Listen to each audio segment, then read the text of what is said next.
অবৈধ মজুদ ও চোরাচালানের কারণে তৈরি হচ্ছে জ্বালানি তেলের কৃত্রিম সংকট।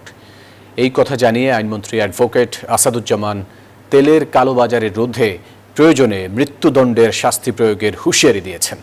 আর চিফ হুইপ নুরুল ইসলাম মনি মন্তব্য করেছেন, দ্বিগুণ মজুদ থাকা সত্ত্বেও জ্বালানি তেল চোরাচালান ও বাড়তি সংগ্রহের বাজার স্বাভাবিক রাখতে হিমশিম খাচ্ছে সরকার।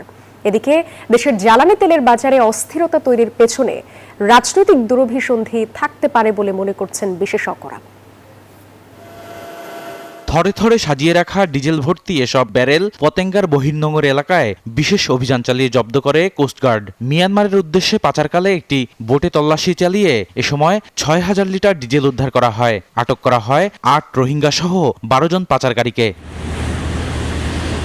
একই দিন পঞ্চগড়ের তেতুলিয়ায় বিজিবি জব্দ করে ২ গ্যালন ডিজেল। চাহিদার তুলনায় দ্বিগুণ তেল দেশে মজুদ থাকার পরও কেবল চোরাচালান ও আতঙ্কিত হয়ে মানুষ প্রয়োজনের তুলনায় বেশি তেল সংগ্রহ করার কারণে জ্বালানি তেলের বাজারে অস্থিরতা শুরু হয়েছে বলে দাবি করেন চিফ হুইপ।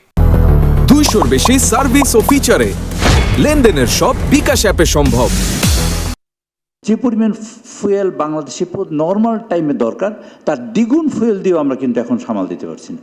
একই লোক একটা মোটরসাইকেল গিয়ে ৩ বার বা ৪ বার ফুয়েল নেয় প্রতিদিনে। তার একটা মেজার বের করার চেষ্টা করছি, এই ফুয়েলটা যায় যে কোনো একটা পাশের দেশে যায় স্মাগলিং হয়ে। মধ্যপ্রাচ্যে চলমান যুদ্ধ পরিস্থিতির এমন সময়ে দেশের সীমান্তবর্তী এলাকায় জ্বালানি তেলের চোরাচালান বেড়ে যাওয়া উদ্বেগজনক। দেশে জ্বালানি তেলের কৃত্রিম সংকট তৈরি করতে এমন পরিবেশ তৈরির অপচেষ্টা চলছে বলে মনে করেন আইনমন্ত্রী।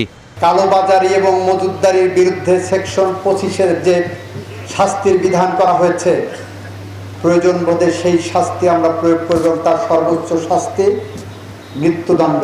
এদিকে পর্যাপ্ত মজুদ থাকার পরও জ্বালানি তেলের সংকটের পেছনে সরকার বিরোধী গোষ্ঠীর রাজনৈতিক দুরভিসন্ধি থাকতে পারে বলে মনে করেন রাজনৈতিক বিশ্লেষকরা। একটা গোষ্ঠী সবসময় চাইবে যে সরকারকে অস্থিরতায় ফেলতে পারে, কিন্তু দায়িত্বটা সরকারের। এবং আরো একটি বিষয় গুরুত্বপূর্ণ যে পাম্পগুলোকে মনিটরিং করা, যে পতিত গোষ্ঠী যারা অস্থিরতা সৃষ্টি করতে চায় তাদের হয়ে কাজ করছে কিনা সে বিষয়টাও খতিয়ে দেখাও কিন্তু খুব গুরুত্বপূর্ণ। দেশীয় বাজারে জ্বালানি তেলের কৃত্রিম সংকট তৈরির সাথে জড়িতদের চিহ্নিত করার পাশাপাশি দ্রুত ব্যবস্থা নেওয়ার তাগিদ দিয়েছেন তারা। বদরুল আলম শাওন, নিউজ 24, ঢাকা।